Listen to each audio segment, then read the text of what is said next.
The distant wail of a newborn pierced the frigid Montana night as Zara Daniels clutched her baby closer to her chest, tears streaming down her face. It was 1878, and at 18 years old, she was alone in a world that had shown her nothing but cruelty since the day her husband had been murdered by outlaws just 3 months before their child was born. "Hush now, my sweet girl," Zara whispered, rocking the tiny bundle wrapped in a tattered blanket. "Mama won't let anything happen to you." But her voice trembled with the lie. What could she offer this innocent life? No home, no money, and now the final betrayal. Esther Daniels, Zara's mother, paced the floor of their one-room cabin, her thin face twisted with determination. $200, Zara. The Millers will give us $200 for the baby. They've been married 15 years with no children of their own. No, Mother. I've told you 1,000 times. Zara's voice was hoarse from arguing, but her resolve remained unbroken. She's all I have left of Thomas. Esther slammed her hand against the rough-hewn table. And what will you feed her tomorrow, or the day after? Your milk is drying up because you yourself ain't eaten properly in days. The Millers are good Christian folk. They'll give her what we can't. I'll find work, Zara insisted, though she'd been turned away from every establishment in Silver Creek. A widow with a newborn wasn't anyone's idea of a reliable worker. The decision is made, Esther declared, her eyes cold. The Millers will be here tomorrow with the money. You'll say your goodbyes then. Outside, the wind howled through the cracks in the cabin walls, as bitter as Zara's heart. She waited until her mother's breathing deepened into sleep, before rising silently from the narrow bed they shared. Moving with the careful precision of a mother who knew her child's life depended on her actions, Zara gathered what little she owned: a locket containing a lock of Thomas's hair, a small knife he'd given her, and the last of their meager food supplies. The baby, just 6 weeks old, stirred but didn't cry as Zara bundled her against the February cold. "We're leaving little Elizabeth," she whispered. "I don't know where we're going, but I swear on your father's grave, I'll never let anyone take you from me." With one last glance at her sleeping mother, Zara slipped into the night. The moon was hidden behind thick clouds, and the temperature was dropping rapidly. She knew she had perhaps 6 hours before dawn would reveal her escape. 6 hours to put enough distance between them and Silver Creek that her mother couldn't find them. The snow had started falling again, soft, silent flakes that would cover her tracks, but might also be her undoing if the storm worsened. Zara walked steadily eastward, toward the forest where she might find shelter. Her breath formed clouds in the night air, and her legs ached with every step, her body still recovering from childbirth. Just a little farther, she promised herself, though her destination was nothing more than a desperate hope. Perhaps the next town would be kinder. Perhaps someone would take pity on a young mother and her infant. Hours passed, and the gentle snowfall had transformed into driving sleet. Zara's teeth chattered uncontrollably, and she tucked Elizabeth deeper inside her coat, using her body's fading warmth to protect the child. The baby had begun to fuss, hungry and cold despite Zara's best efforts. "Please, just a little longer," she begged, but her steps had slowed to a painful shuffle and disorientation was setting in. She stumbled, catching herself against a tree, and realized with horror that she'd lost the path. All around her the forest looked the same, dark, forbidding, a maze of skeletal trees and deepening snow. It was then, as despair threatened to overwhelm her, that Zara heard the distant sound of hoofbeats cutting through the howl of the wind. Terror seized her heart. Had her mother realized she was gone? Had she sent someone after her already? Zara ducked behind a massive pine tree, pressing herself and Elizabeth against its rough bark. The hoofbeats grew louder, and through the veil of sleet, she glimpsed a large figure on horseback approaching slowly along the path she'd lost. A man's voice called out, clear and strong against the storm. "Hello, is anyone out there?" Zara remained frozen, unsure if discovery would mean salvation or doom. "I saw footprints back a ways," the voice continued. "If you're out here, you won't survive the night. The temperature's dropping fast." Elizabeth chose that moment to let out a wailing cry, a sound that cut through the night like a knife. Zara tried to quiet her, but it was too late. The horse and rider stopped, and Zara heard the crunch of boots in snow as the man dismounted. "I hear a baby," he called. "Please let me help you." With no choice left, Zara stepped out from behind the tree, her body trembling with cold and fear. "Stay back," she warned, though she had no weapon beyond the small knife tucked in her boot. The stranger raised his hands, showing he meant no harm. In the dim light, Zara could make out a tall figure in a long duster and wide-brimmed hat. "My name is Hayes Edwards," he said. "I've got a cabin about 2 miles from here. You and your baby will freeze to death if you stay out in this storm." Zara clutched Elizabeth tighter. "How do I know I can trust you?" Hayes took a step closer, and in the faint moonlight breaking through the clouds, Zara saw a face weathered by sun and wind, but with kind eyes that reminded her painfully of Thomas. "You don't," he answered honestly. "But right now, I'm offering you shelter and fire, and that's better than what this forest will give you tonight." Elizabeth's cries grew more insistent, and Zara felt her resolve weakening with each passing second. Her daughter would not survive much longer in this cold. "I can't pay you," she said finally.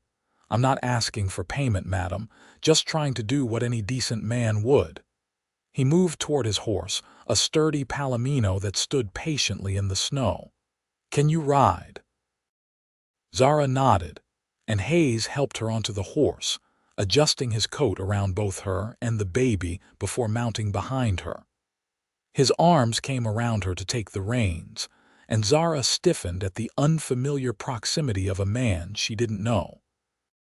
"I promise I won't harm you or your child," Hayes said quietly, sensing her discomfort. "My cabin isn't much, but it's warm and dry."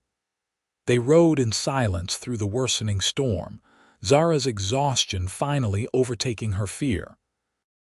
She found herself leaning back against Hayes's chest, her eyes growing heavy despite her determination to stay alert.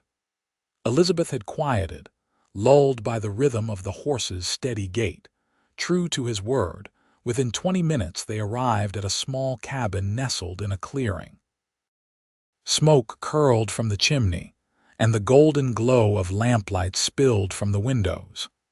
Hayes dismounted first, then carefully helped Zara down, keeping a respectful distance once she was on her feet. "Let me tend to my horse, and then I'll get you both inside by the fire," he said, leading the palomino to a small lean-to stable attached to the cabin. Zara stood uncertainly in the snow, weighing her options. She could still run, but where would she go? The storm was getting worse, and Elizabeth needed warmth and food. With a deep breath, she made her choice and followed Hayes to the cabin door. Inside, the warmth hit her like a physical force, bringing tears to her eyes. It was a simple space, one large room with a stone fireplace, a table with 2 chairs, a small cook stove, and a bed in the corner. Everything was neat and orderly, speaking of a man who lived alone but cared for his surroundings. "Please, sit by the fire," Hayes said, gesturing to a rocking chair pulled close to the hearth. "I'll make some coffee and see what I can find for you to eat." Zara sank gratefully into the chair, unwrapping Elizabeth enough to check on her. The baby's face was red from the cold, but her breathing was steady, and when she opened her eyes they were clear and alert. "Thank you," Zara said, her voice barely audible. Hayes nodded, busying himself at the stove. You want to tell me what brings a young woman and her baby out in a storm like this? Running from something, I'd guess. Zara hesitated, unsure how much to reveal. My mother, she finally said. She arranged to sell my daughter to a couple in town. We were to be separated tomorrow. Hayes turned, his expression grim. Sell your child, that's not right. We needed the money, Zara explained, though the words tasted bitter in her mouth. My husband died before Elizabeth was born. My mother said it was the only way. But you didn't agree. She's my daughter. The only family I have left now.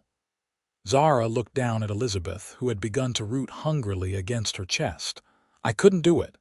Hayes brought her a mug of steaming coffee and a plate with bread, cheese, and dried venison. Eat, he said simply. There's a privacy screen in the corner if you need to tend to your little one. Gratitude washed over Zara at his understanding. She took the food and moved behind the screen, settling on a small stool to nurse Elizabeth. The baby latched eagerly, and Zara prayed her milk would sustain her daughter until they found a more permanent solution. As she ate and fed Elizabeth, Zara listened to Hayes moving about the cabin. The domestic sounds oddly comforting after weeks of tension with her mother. When she emerged from behind the screen, he had made up a pallet near the fire with blankets and a pillow. You can take the bed, he offered. I'll sleep here by the fire. I couldn't put you out of your bed, Zara protested. Hayes shook his head. It's no trouble. You need the rest more than I do. Too exhausted to argue further, Zara settled Elizabeth in the center of the bed and lay down beside her, pulling the quilts up around them. The bed smelled of pine and clean cotton, and despite her intention to stay awake and watchful, she drifted into sleep within minutes. When Zara woke, sunlight was streaming through the cabin windows. For a moment, she was disoriented, the unfamiliar surroundings sending a jolt of panic through her, until she remembered the events of the night before. Elizabeth was still sleeping peacefully beside her, and the cabin was warm and quiet. She sat up, looking for Hayes, and found him at the table, cleaning a rifle with methodical care. He glanced up as she moved. Good morning. There's coffee on the stove, and I've made some porridge if you're hungry. What time is it? Zara asked, alarmed at how long she must have slept. Just past 9, Hayes replied. The storm's blown itself out, but there's a good foot of snow on the ground. Zara picked up Elizabeth and moved to the table, accepting the bowl of porridge Hayes offered. I should leave soon, she said, though the thought of venturing back into the cold with no destination filled her with dread. Where will you go? The simple question exposed the flaw in her desperate plan. Zara had no answer. I don't know, she admitted.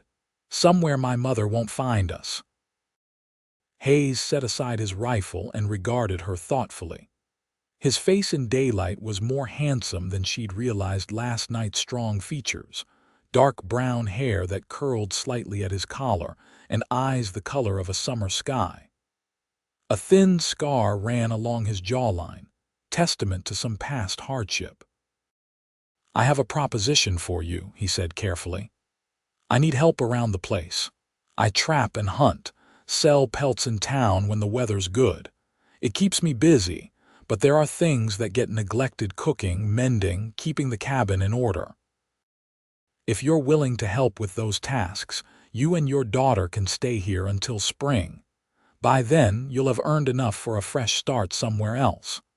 Zara stared at him, suspicion warring with hope. Why would you do that for strangers? Hayes's expression softened. I know what it's like to be alone in the world with nowhere to turn. Someone helped me once. I'm just passing along the kindness. And you'd expect nothing else from me? Zara asked bluntly, having learned the hard way that men rarely offered assistance without expecting something in return. Only what I've said, Hayes assured her. You have my word as a gentleman. You'll have the bed. I'll keep to my pallet by the fire, and if at any time you feel unsafe, you're free to leave. Elizabeth began to fuss, and Zara adjusted her in her arms, considering the offer. It seemed too good to be true, but what choice did she have? The winter was long in Montana, and she had no money, no resources beyond her own two hands. "All right," she agreed finally, "until spring, but I want to earn my keep fairly, no charity." Hayes nodded, a smile lightening his serious face. "No charity, just a fair exchange of work for shelter." He stood and reached for his coat. "I need to check my trap lines. Will you be all right here alone?" "We'll be fine," Zara assured him, already mentally cataloging the tasks she could complete to prove her worth. "Thank you, Mr. Edwards." "Hayes," he corrected gently. "If we're going to be sharing this cabin for the winter, we might as well use our given names." "Hayes," Zara repeated, testing the name on her tongue. "I'm Zara, Zara Daniels, and this is Elizabeth." He tipped his hat to them both. "A pleasure to make your formal acquaintance, Zara and Elizabeth Daniels." After he left, Zara explored the cabin more thoroughly. It was sturdy and well built, with tight seams to keep out the cold. The pantry was well stocked with staples: flour, coffee, sugar, dried beans, and preserves. She found clean linens in a trunk at the foot of the bed, and a small bookshelf held a surprising selection of volumes, suggesting that Hayes was a man of some education. By the time he returned in the late afternoon, Zara had swept the floors, washed the breakfast dishes, prepared a stew with some of the vegetables and dried meat she'd found, and even begun darning a pile of socks she'd discovered in need of repair. Elizabeth was sleeping in a makeshift cradle Hayes had apparently fashioned from a large drawer, lined with soft blankets. "You've been busy," Hayes observed, stamping snow from his boots before entering. "I told you I wanted to earn my keep," Zara replied, feeling a small sense of pride in her accomplishments. Hayes hung his coat by the door and brought his catch to the table: 2 rabbits, already cleaned and dressed. "These will make a good meal tomorrow," he said. "The stew smells wonderful." They settled into an unexpectedly comfortable routine over the following days. Hayes would leave early to check his traps and hunt, returning in the afternoon with whatever game he'd caught. Zara kept the cabin clean, cooked their meals, and tended to Elizabeth, who seemed to thrive in the warm, stable environment. In the evenings, they sat by the fire, sometimes talking, sometimes reading from Hayes's collection of books. Zara learned that he had been a cowboy on several cattle drives before settling in Montana, that he had fought briefly in the war before being wounded, and that he preferred the solitude of the mountains to the chaos of towns and cities. "What about family?" she asked one night, 2 weeks into their arrangement. "Do you have anyone?" Hayes poked at the fire, sending sparks up the chimney. "Not anymore. My parents died when I was young. I had a brother, but he was killed at Shiloh." A shadow crossed his face. "What about you? Besides your mother, I mean." Zara shook her head. "My father died in a mining accident when I was 12. It was just my mother and me until I met Thomas, my husband. We were married for less than a year before outlaws robbed the general store where he worked. They shot him when he tried to stop them." "I'm sorry," Hayes said quietly. "That's a heavy burden for someone so young."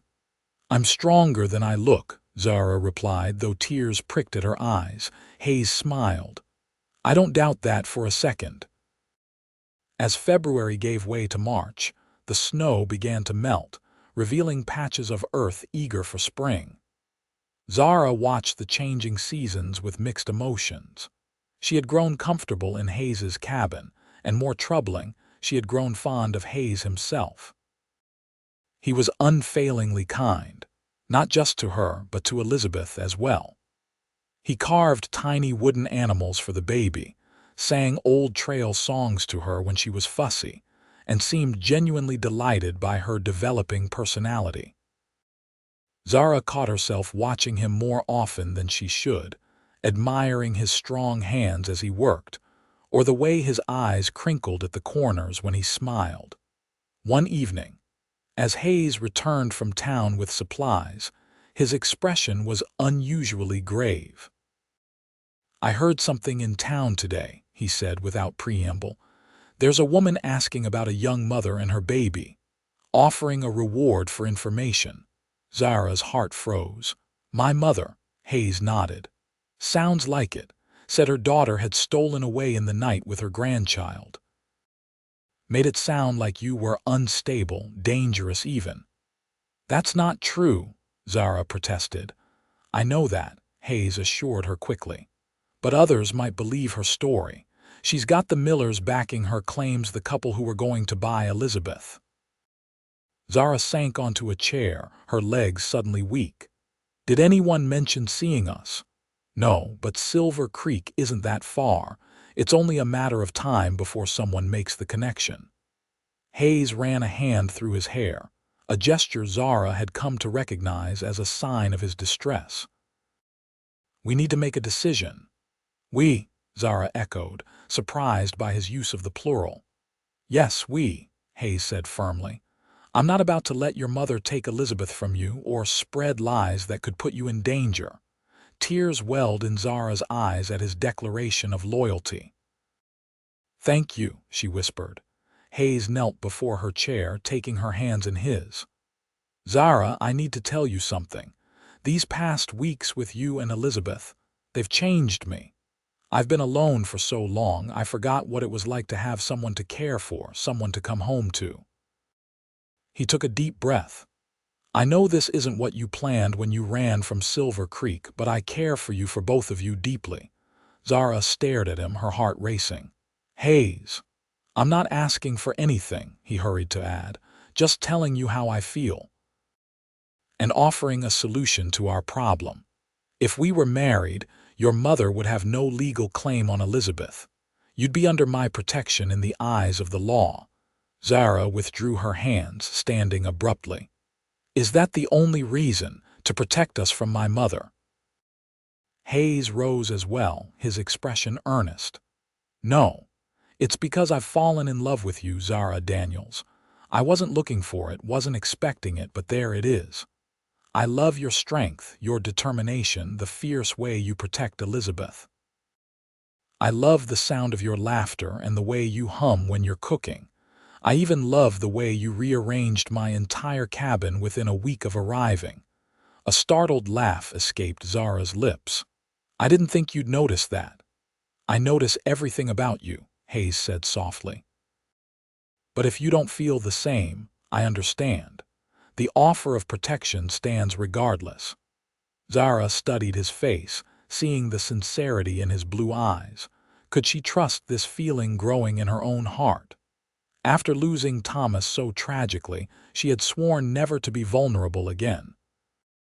And yet here was Hayes, offering not just safety but love for her and for Elizabeth. "I'm scared," she admitted.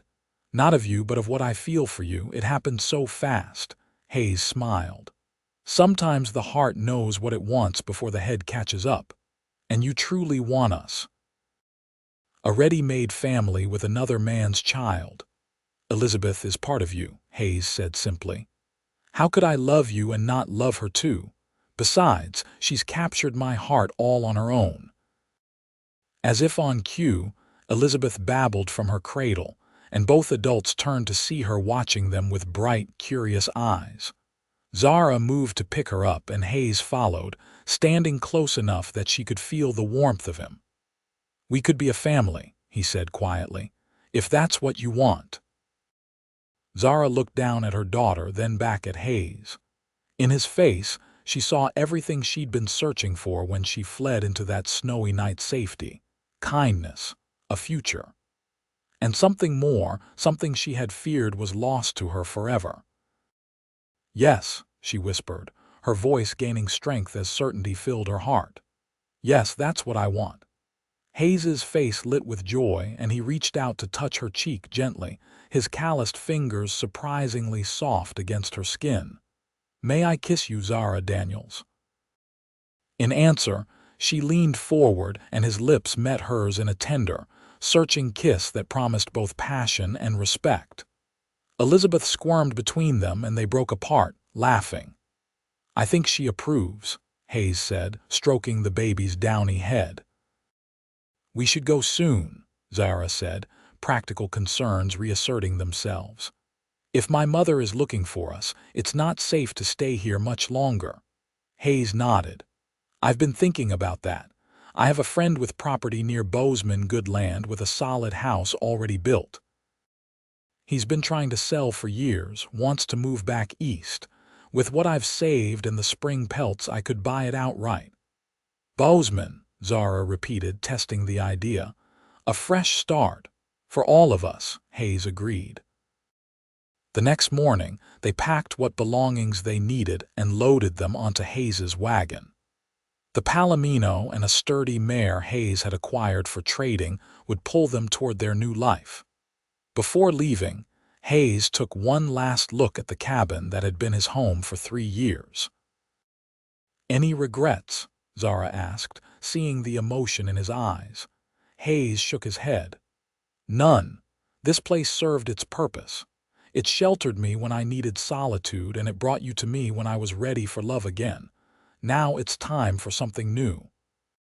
They traveled for 2 days, camping beside the trail at night, ever watchful for signs of pursuit. On the morning of the 3rd day, they reached the town of Junction, a growing settlement where a justice of the peace could legally marry them. The ceremony was simple, just Hayes and Zara, with Elizabeth in her mother's arms and 2 strangers from the hotel as witnesses. Hayes had bought Zara a plain gold band in town, and his hands trembled slightly as he slipped it onto her finger.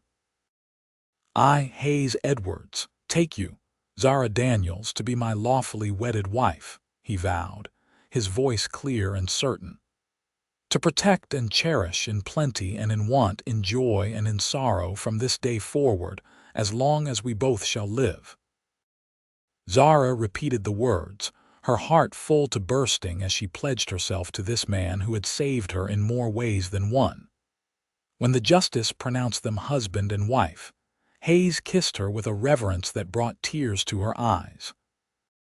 They spent the night in the hotel, Hayes insisting on giving Zara a proper wedding night despite their unusual circumstances. He was gentle and patient, understanding that she was nervous and still healing in some ways from her first marriage's abrupt end. Their lovemaking was tender yet passionate, a physical expression of the bond that had formed between them during those winter months in the cabin. The next morning, they continued toward Bozeman, their spirits high despite the uncertainty that lay ahead. As they traveled, Zara felt a lightness she hadn't experienced since before Thomas's death. Hayes was different from her first husband, more weathered by life, perhaps, but also more steady, like an oak that had withstood many storms and grown stronger for it. They reached Bozeman 3 days later and found Hayes's friend eager to sell his property. The transaction was completed within a week, and by early April, Zara found herself the mistress of a comfortable farmhouse with 20 acres of good land. "What do you think?" Hayes asked as they stood on the porch, surveying their new domain. Fields stretched before them, ready for planting, and a small orchard of apple trees was beginning to bud with spring's promise. "It's perfect," Zara said honestly, leaning against his shoulder. "More than I ever dreamed of having again." Hayes wrapped an arm around her waist. "We'll make a good life here, the 3 of us. Maybe more someday if that's what you want." Zara looked up at him, seeing the future in his eyes, a future bright with possibility. "I'd like that," she said softly. Elizabeth should have brothers and sisters. They were settling into their new home, planting their first crops and acquiring a few chickens and a milk cow when the letter arrived. It was addressed to Mrs. Hayes Edwards, and the return address was Silver Creek. Zara's hands shook as she opened it, Hayes standing protectively at her side. "It's from my mother," she said, scanning the contents. "She says she's sorry, that she was desperate and thought she was doing what was best. Zara looked up at Hayes, her expression troubled. She wants to see Elizabeth, to meet you. Hayes considered this. What do you want to do? Zara folded the letter carefully. I don't know if I can forgive her for trying to sell my child, but she's the only family I have left besides you and Elizabeth. Then we'll invite her to visit, Hayes decided. On our terms. She can stay in town and come here during the day. We'll see how it goes. Esther Daniels arrived in Bozeman 2 weeks later, a diminished version of the forceful woman Zara remembered. Their reunion was strained at first, but when Esther held Elizabeth and burst into tears of remorse, Zara felt the first stirrings of forgiveness. I was wrong, Esther admitted that evening as they sat on the porch. I was scared and desperate, and I made a terrible choice. Can you ever forgive me? Zara looked at Hayes, drawing strength from his steady presence. It will take time, she said honestly, but we can try to build something new. Elizabeth deserves to know her grandmother. By the time Esther left a week later, a fragile peace had been established. She would never again be the central figure in Zara's life, but there was room for her at the edges, a connection to the past that need not be entirely severed. As summer bloomed across their land, Zara found herself happier than she had ever imagined possible in those dark days after Thomas's death. Hayes was a devoted husband and father, teaching her to ride properly, to shoot a rifle for protection, and always treating her as an equal partner in their growing enterprise. When autumn came, bringing with it a bountiful harvest and the news that Zara was expecting their child in the spring, she often thought back to that desperate night when she had fled into the snow with Elizabeth. How close they had come to a vastly different fate.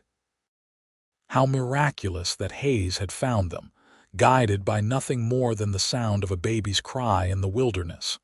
What are you thinking about? Hayes asked one evening as they sat by the fire, Elizabeth sleeping peacefully in her new bed. About how you saved us, Zara replied, her hand resting on her slightly rounded belly. Riding through that storm, following tracks that were rapidly disappearing. Hayes shook his head. I didn't save you, Zara. You saved yourself when you refused to let anyone take your daughter from you. All I did was offer shelter from a storm. You offered much more than that, Zara corrected him, leaning over to kiss him softly. You offered us a home, a family, a love I never thought I'd find again. Hayes pulled her close, his hand joining hers over the new life growing within her. And you gave me the same gifts in return. I rode through the night and found not just a woman and her child, but my own heart, waiting to be awakened again. Outside, the first snow of the season began to fall, but inside their home, warmth and love held the cold at bay, a contrast as stark as the difference between the night Zara had fled in desperation and this evening, wrapped in the certainty of Hayes's enduring love.